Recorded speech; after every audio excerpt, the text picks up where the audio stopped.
नमस्कार. उन्हाळा सुरू झालेला आहे. कडक ऊन पडत आहे आणि उष्णता वाढलेली आहे. तेव्हा या उन्हाळ्यामध्ये आपण प्रत्येकाने आपल्या तब्येतीची काळजी घेतली पाहिजे.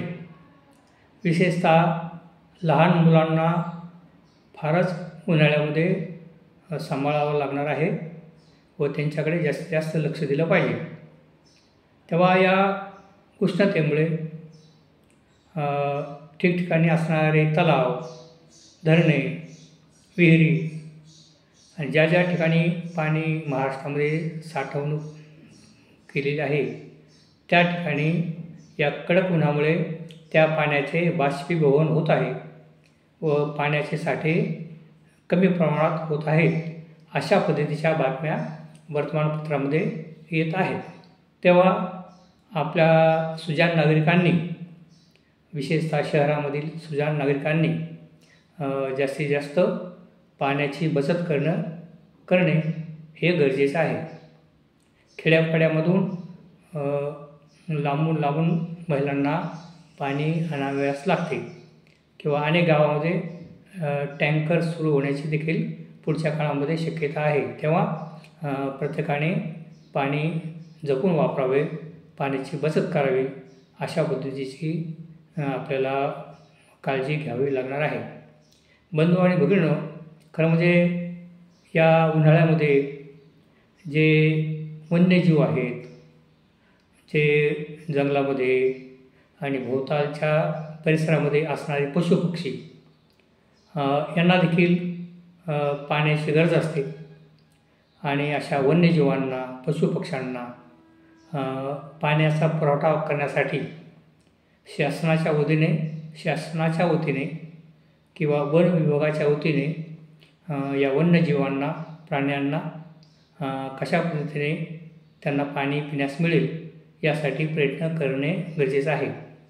या ठिकाणी मी एक व्हिडिओ पाहिला होता की दोघे नवरा बायको, पती पत्नी रानामध्ये म्हणजे जंगलामध्ये स्वतः खड्डा खणत आहेत. नवरा कुदळीने, टिकावाने तो खड्डा करत आहे, बायको ती माती उचलत आहे आणि गोल असा छोटा खड्डा बनवला आहे आणि टँकरच्या माध्यमातून त्या खड्ड्यात ते पाणी टाकत आहेत आणि जेणेकरून त्या भागामध्ये असणारे वन्यजीव, त्या भागामध्ये असणारे पशुपक्षी येऊन त्या ठिकाणी पाणी पितील. तेव्हा असे संवेदनशील माणसं आपल्या महाराष्ट्रामध्ये आहेत.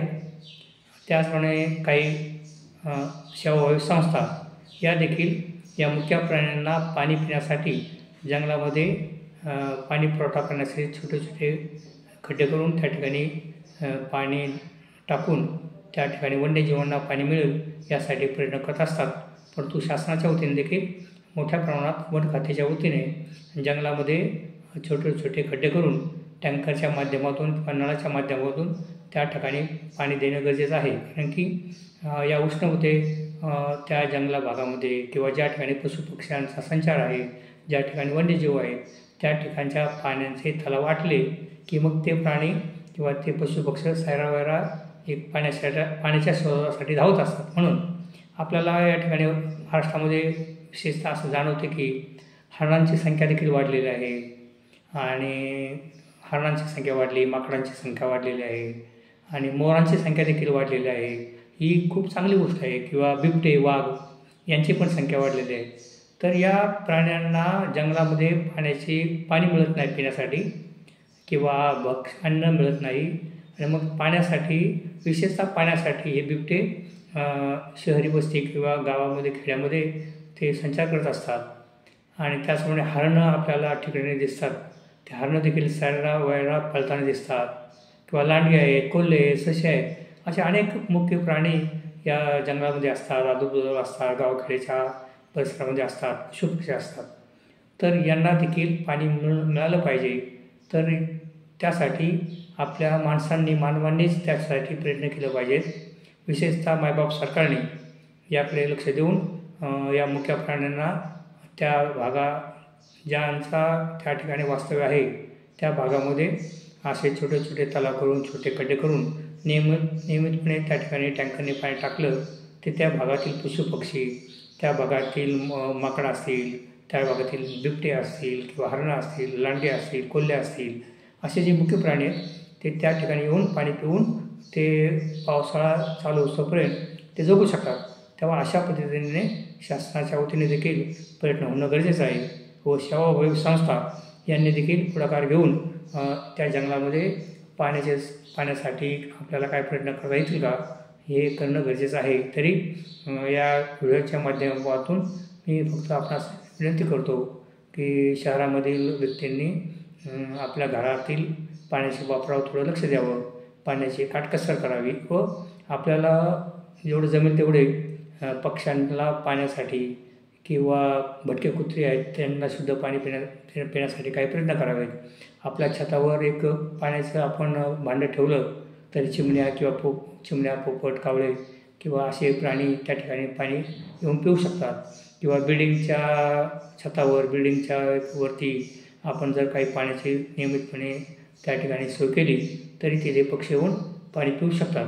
तेव्हा या निसर्गामध्ये पशुपक्ष्यांची गरज आहे. या निसर्गामध्ये वाघ, सिंह, हरिण जे वन्य प्राणी आहेत त्यांची देखील गरज आहे. तेव्हा अशा मुक्या प्राण्यांना जगवण्यासाठी या उन्हाळ्यामध्ये काय आपल्याला पाण्याची सोय करता येईल अशा पद्धतीने प्रयत्न करणं गरजेचं आहे. आणि शहरामध्ये किंवा आजूबाजूला आपल्या वस्तीमध्ये, आपल्या सोसायटीच्या आजूबाजूला असणारी जी झाडं आहेत किंवा आपल्या परीने आपल्याला एका छोट्या बाटलीने का होईना किंवा आपल्या पद्धतीने त्या झाडांना आपण दररोज पाणी टाकू शकता. आणि प्रत्येकाने ठरवलं कमीत कमी या उन्हाळ्यामध्ये 4-5 झाडांना नियमितपणे माझ्या पद्धतीने थोडं का होईना पाणी टाकेल तरी ती झाडं जगू शकतात. तर अशा पद्धतीची भूमिका सगळ्यांनी घ्यावी आणि या उन्हाळ्यामध्ये आपण आपली सर्वांनी तब्येत सांभाळावी. लहान मुलांकडे आपण जास्तीत जास्त लक्ष द्यावं व पाण्याची काटकसर करावी अशा पद्धतीची विनंती या ठिकाणी मी करतो. तरी कृपया या व्हिडिओला आपण लाईक करा आणि नवीन असला तर या व्हिडिओला आपण सबस्क्राईब करा व इतरांना देखील हा व्हिडिओ पाठवा. तरी या ठिकाणी थांबतो. धन्यवाद.